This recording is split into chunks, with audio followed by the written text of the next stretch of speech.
ಮಾತು ಹೇಗಿದೆ ಅಂತ ತಿಳ್ಕೊಂಡು ಕೇಳಿದ್ರೆ, ಪರಮಾತ್ಮ ಹೇಗದನಪ್ಪ ಅಂತಂದ್ರೆ ಅನುರೇಣ ಕನಕಾಷ್ಟ ಭರಿತವಾಗಿ ಎಲ್ಲಾ ಕಡೆ ತುಂಬಿಕೊಂಡಿರ್ತಕ್ಕಂಥ ಪರಮಾತ್ಮ ಅವ ಹಂಗ ಪ್ರಸನ್ನ ಆಗುದಿಲ್ಲ, ಅವ ಹಂಗ ಸಾಕ್ಷಾತ್ಕಾರ ಆಗುದಿಲ್ಲ. ಅನಂತ ಕಾಲ ಜಪ ಮಾಡಿ ಏನೋ ಯಾರ ಹೃದಯದಲ್ಲಿ ಪ್ರಕಟಕ್ಕನ ಅದು ಅವರವರ ಭಾಗ್ಯದ ಜ್ಯೋತಿ ಅಂತೆಯೇ ಅವರಂತ ಇದ್ದಾರೆ. ಪರಿಪಕ್ವ ಹೃದಯರಲ್ಲದ ಮಂದ ಮನುಜರಿಗೆ ಇದು ಬೋಧೆ, ಇದು ಬ್ರಹ್ಮಜ್ಞಾನ, ಅದು ಹಂಗ ಫಲಿಸಗಿಲ್ಲ ಅಂತ ನಿಜವಾಗಿ ಹೇಳ್ತಾರೆ. ಅದು ಪರಮಾತ್ಮನ ಪ್ರಸನ್ನ ಮಾಡ್ಕೋಬೇಕಾಯ್ತಂದ್ರೆ, ಪರಮಾತ್ಮನ ಸಾಕ್ಷಾತ್ಕಾರ ಮಾಡ್ಕೋಬೇಕಾಯ್ತಂದ್ರೆ ಅದು ಬಹಳ. ದೇವಿ ಸಾಕ್ಷಾತ್ಕಾರ ಮಾಡ್ಕೋಬಹುದು. ಆಕಿ ದೇವಿ ಬಹಳ ಕರುಣವುಳ್ಳಾಕಿ, ಆಕಿ ಅಕ್ಕಳ. ಆದ್ರೆ ಪರಮಾತ್ಮ ಆಗೋದು ಬಹಳ ಕಷ್ಟದ. ಯಾಕೆ ಪರಮಾತ್ಮ ಆಗೋದು ಬಹಳ ಕಷ್ಟದಪ್ಪ ಅಂತಂದ್ರ ಅದು ಅಲ್ಪಮತಿಗೆ ತುದುರ ಆಗ್ತಕ್ಕಂಥ ಪರಮಾತ್ಮವ, ಅಗೋಚರ, ಅಗಮ್ಯ, ಅಪ್ರಮಾಣ. ಅಂತ ಒಂದು ಪರಮಾತ್ಮ ನಿಮ್ಮೆಲ್ಲರೂ ಈ ದೇಹ ಮಾಡಿರ್ತಕ್ಕಂಥ ಒಬ್ಬ ಪರಮಾತ್ಮ ಅವ ಪ್ರಸನ್ನ ಆಗ್ಬೇಕಾದ್ರೆ ಹಂಗ ಇಲ್ಲ.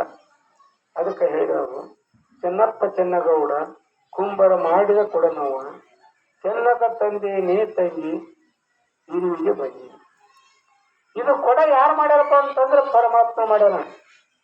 ತನುತಿದ್ದೆ ಮಾಡಿದ ಈಶನ ಅವನ ಭಜನ ಕೀರ್ತನಕ ಏನಾರ ನಾವು ಹೇಳಿ ನಾವು ಬುದ್ಧಿದಪ್ಪ ಅಂತಂದ್ರ ಹೆಂಡರ ಮಕ್ಕಳ ಬಳಗದ ಅಳಲಿ ಬಂದವಿಗೆ ಅವ ಮುಂದೆ ಏನಕ್ಕಪ್ಪ ಅಂತಂದ್ರ ಇವು ಪುರುಷೋತ್ತಮ ರೂಪದಲ್ಲಿರ್ತಕ್ಕಂಥ ಒಂದು ದಿವಸ, ಇದು ದೊಡ್ಡ ಯಜ್ಞದ ಒಂದು ಸಮಯ. ಇಂಥವರಲ್ಲಿ ನಮ್ಮ ಸಂಸಾರಕ್ಕೆ ಏನಾರ ನ್ಯಾವ ಹೇಳಿ ಸುಳ್ಳು ಹೇಳಿ ಹೋದಪ್ಪ ಅಂತಂದ್ರ ಅವ ಪರಮಾತ್ಮ ಬರೇ ಇಲ್ಲ. ಮುಂದೆ ಏನಕ್ಕನಪ್ಪ ಅಂತಂದ್ರ ಕುರುಡ, ಕುಂಟ, ಕಿವುಡ, ಮೂಕ, ತನುಡ, ಕೆರಗ, ಹಲ್ಕಿಸು ಮಂಡ, ತ್ರಿಲೋಕದ ವೈದ್ಯರ ಸಾವದ ಈಶನ್ ರೋಗ ಶಿಕ್ಷೆ ಅಂತ ಬರ್ದಾರ. ಅವನ್ನ ಯಾವ ವೈದ್ಯಗಳು ಸಾವುದಿಲ್ಲ ಅಂತ ಬರ್ದಾರ. ಯಾಕಂದ್ರ ಅವ ಪರಮಾತ್ಮ ಕಣ್ಣು ಕೊಟ್ಟ, ಕೈ ಬಿಟ್ಟ, ಕಿವಿ ಕೊಟ್ಟ, ನಾ ಕೊಟ್ಟಿನಂತ ಹೇಳಿಲ್ಲವ, ಮೂಗು ಕೊಟ್ಟ, ನಾ ಮೂಗು ಕೊಟ್ಟಿನಂತ ಹೇಳಿಲ್ಲವ, ಎಲ್ಲಾ ಕಾಲು 14 ಇಂದ್ರಿಯ, 14 ವಿಷಯ, 14 ದೇವತೆಗಳು ಎಲ್ಲವೂ ಕೊಟ್ಟು ಭೂಮಿ ಮೇಲೆ ಅಡ್ಡಾಡಕ್ ಬಿಟ್ಟನಪ್ಪ ಅಂತಂದ್ರ ಅವನ್ ನಾಮಸ್ಮರಣೆ ಮಾಡ್ಲಾರ್ದು ಹೊತ್ತು ನಾವೆಂತಪ್ಪ, ಎಂತ ಮಾನವ ಜನ್ಮ, ಏನ್ ಕೇಳಿಸ್ಬಿಡ್ತೀವಿ. ಪರಮಾತ್ಮ ಸಾಕ್ಷಾತ್ಕಾರ ಆಗ್ಬೇಕಂತಂದ್ರೆ ಹಂಗ ಆಗುದಿಲ್ಲ ಪುಣ್ಯಾತ್ಮರೇ. ಅವನ ಸ್ಮರಣ ಮಾಡಬೇಕು, ಅವನ ಗುಣಗಾನ ಮಾಡಬೇಕು, ಅವನ ಪ್ರಸನ್ನತೆ ಮಾಡಿಕೊಳ್ಬೇಕು. ಹೇಳ್ಯಾರವರು ಮಾಡಲಿಲ್ಲವೇ ತಪ್ಪವನು ಮಾಡಲಿಲ್ಲವು, ಕೂಡಿ ಸುಗುಣ ದೊಡ್ಡನೆ ತಿಳಿದು ನೋಡಿ ಈ ತ್ರಿಗುಣ ಕರಣದಲ್ಲಿ ಮಾಡಲಿಲ್ಲವೇ. ತಪಸ್ಸು ಮಾಡಿದ್ರೆ ಪರಮಾತ್ಮ ಹೋಗ್ತಾನ. ಇದು ಗುರು ಭಜನೆ, ಇದು ಸಾಂಗ್ ಅಲ್ಲ, ಅವನ ಭಜನೆ. ಇದು ಗುರು ಭಜನೆ, ಪರಮಾತ್ಮ ಭಜನೆ. ಇದು